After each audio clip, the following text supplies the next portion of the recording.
श्री स्वामी समर्थ. नमस्कार मंडळी.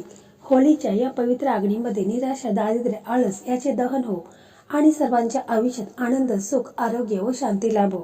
तर मंडळी, लग्नासंदर्भात आजचा हा व्हिडिओ आहे. तर आपल्याला होळीच्या दिवशी होळीची जी राख आहे तर तिच्या संदर्भातच उपाय करायचा आहे. कारण होलिका दहनाची जी राख आहे ती अत्यंत पवित्र आणि चमत्कारिक मानली जाते. होळी ही नुसती लाकडं पेटून साजरी करण्याची नसते, तर तिच्यामध्ये दैवी गुण, दैवी शक्ती देखील असते. ती नकारात्मक ऊर्जा, त्याचप्रमाणे मुलांच्या लग्नासंदर्भात काही अडचणी, काही समस्या असेल, लग्न लवकर होत नसेल, तर अशीच ही राखेचा आपण उपाय करायचा आहे, ज्यामुळे मुलांचं लग्न हे लवकरात लवकर ठरेल. तर ही राख साधी सुद्धा नसून आपले नशीब बदलण्यासाठी देखील वापरली जाते. तर असा हा गुप्त उपाय आपण आजच्या या व्हिडिओमध्ये पाहणार आहोत. त्यापूर्वी चॅनलवरती नवीन असाल तर चॅनलला सबस्क्राईब करा. व्हिडिओ पाहत असताना व्हिडिओला लाईक करा. त्याचप्रमाणे श्री स्वामी समर्थ अशी कमेंट करा. तर मंडळी, आपल्या चॅनलवरती म्हणजे मराठी मेघना या चॅनलवरती तुम्हाला जायचं आहे. प्लेलिस्टमध्ये भरपूर लग्नासंदर्भात व्हिडिओ अपलोड झालेले आहेत. त्यामध्ये बऱ्याच मुलामुलींचे लग्न देखील ठरलेलं आहे. तर ते व्हिडिओ देखील तुम्ही पाहू शकता. कारण हे जे उपाय मी तुम्हाला सांगत आहे तर ते सर्व उपाय ज्योतिषांनी सांगितलेले महा उपाय आहेत आणि त्यामध्ये बऱ्याच जणांचं लग्न हे ठरलेलं आहे. तर मंडळी, आपण पाहत असतो की बऱ्याच मुला मुलींचं लग्न हे ठरत नाही. वय उलटून गेलेलं आहे तरी देखील त्यांचं लग्न ठरत नाही. लग्नात भरपूर अशा समस्या, अडचणी ह्या नेहमीच येत असतात. कारण मुलांच्या जन्मकुंडलीमध्ये काही ग्रह असतात, तर ते ग्रह कमजोर स्थानी असल्यामुळे मुलांचं लग्न हे ठरत नाही किंवा ठरलेलं लग्न मोडतं. कधी कधी साखरपुडा होऊन देखील लग्न हे मोडून जात असतं. स्थळ पाहायला येतात परंतु कोणीही होकार देत नाही. कारण हे सर्व आपल्या ग्रहांवरती अवलंबून आहे. कारण लग्न जमण्यासाठी शुक्र ग्रह, त्याचप्रमाणे शनी ग्रह, राहू, केतू, तर हे आपल्या कुंडलीमध्ये मजबूत असणे फार महत्त्वाचं असतं. आणि यांना मजबूत करण्यासाठी आपण काही उपाय करायचे आहेत. तर हे उपाय केल्याने मुलांच्या कुंडलीमध्ये जे ग्रह आहेत तर ते मजबूत होतील आणि लग्नाचे योग त्यांच्या कुंडलीमध्ये एक दिवसातच निर्माण होतील. तरी आज आपण हा उपाय पाहणार आहोत. तर होळीची राखेचा आपल्याला उपाय करायचा आहे. खूप चमत्कारी आणि पॉवरफुल हा उपाय आहे.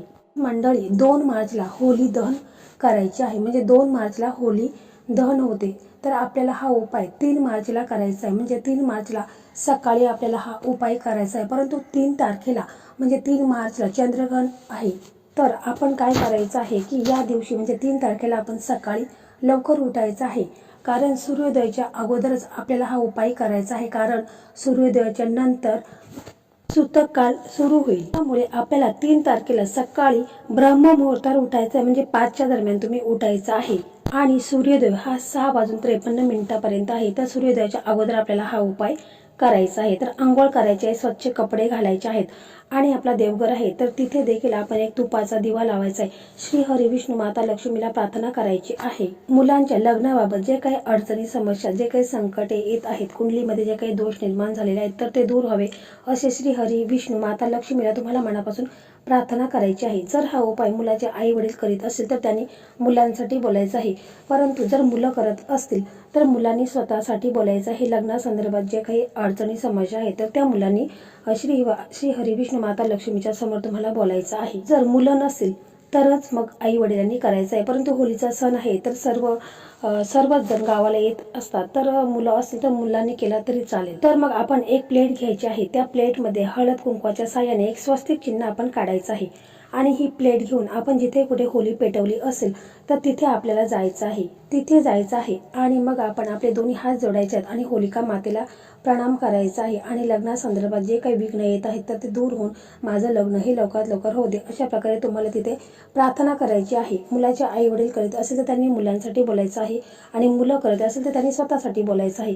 आणि त्याच्यानंतर मग काय करायचं आहे, होळीची जी राख आहे तर ती तुम्ही तुमच्या उजव्या हातामध्ये घ्यायचं आहे आणि त्या प्लेटमध्ये तुम्हाला ठेवायची आहे. हे सर्व तुम्हाला सूर्योदयाच्या अगोदरच करायचं आहे.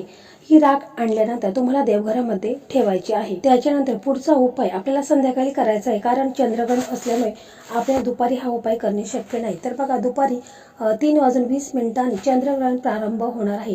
तर तो संध्याकाळी 6:47 समाप्त होईल. म्हणजे आपल्याला 6:47च्या नंतरच पुढचा उपाय करायचा आहे. एवढं तुम्ही नीट लक्षात ठेवा.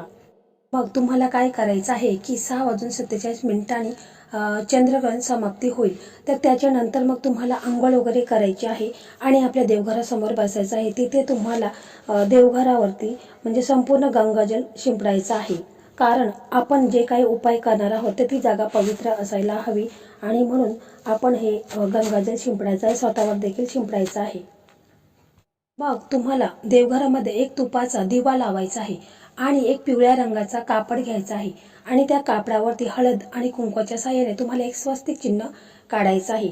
तर तो कापड तुम्ही तुमच्या चौरंगावरती ठेवायचा आहे आणि मग आपण जी राख आणलेली आहे ती एका प्लेटमध्ये आहे.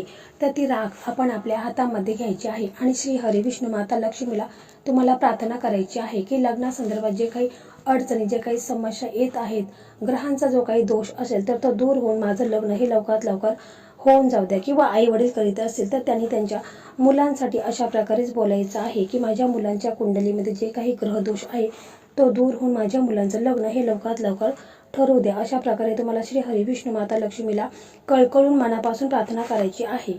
आणि मग आपण ती राख, होळीची राख आहे तर ती चिमूटभर राख आहे तर ती आपण जो कापड अंथरलेला आहे, पिवळा कापड अंथरलेला आहे, त्याच्यावरती आपल्याला चिमूटभर राख ठेवायची आहे. 3 हळकुंड आपल्याला त्याच्यामध्ये ठेवायचं आहे. 50 ग्रॅम पिवळी मोहरी आपण त्या पिवळ्या कापडामध्ये ठेवायची आहे आणि त्याची एक आपण अशी पोटली तयार करायची आहे. मग धूप दीप लावायचा आहे, अगरबत्तीने ओवाळायचं आहे, दिव्याने ओवाळायचं आहे. म्हणजे असं आपल्याला 7 वेळा ओवाळून घ्यायचं आहे. त्या पोटलीला आपल्याला 7 वेळा ओवाळून घ्यायचं आहे. दिव्याने ओवाळा, अगरबत्तीने ओवाळा, असं 7 वेळा ओवाळून घ्यायचं आहे. मग याच्यानंतर जी पोटली बनवलेली आहे तर ती आपण आपल्या उजव्या हातामध्ये घ्यायची आहे. आई वडील हा उपाय करत असेल तर त्यांनी आपल्या मुलांच्या लग्नासंदर्भात बोलायचं आहे, म्हणजे मनोकामना इच्छा बोलायची आहे. आणि मुलं जर हा उपाय करत असेल तर त्यांनी त्यांच्या लग्नासंदर्भात बोलायचं आहे. आणि बघा, हा उपाय एकदम गुप्त करायचा आहे, कोणालाही काहीही सांगायचं नाही. कारण जर आपण सांगत सुटलो तर उपाय आहे तर त्याचा लाभ आपल्याला होत नाही. म्हणून कोणताही उपाय करत असताना तो गुप्त उपाय करायचा आहे. घरामध्ये शांतता ठेवायची आहे. ही पोटली आहे तर ती तुम्ही तुमच्या ईशान्य दिशेला ठेवायची आहे.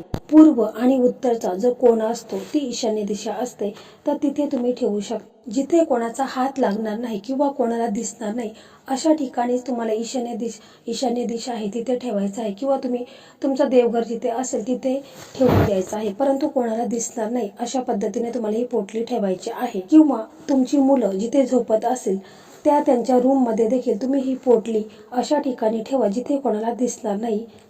तर उपाय तुम्हाला साधा वाटतो, परंतु हा उपाय खूप असा महा उपाय आहे आणि ही पवित्र राख आहे. तर यामुळे बऱ्याच जणांचं लग्न देखील ठरलेलं आहे.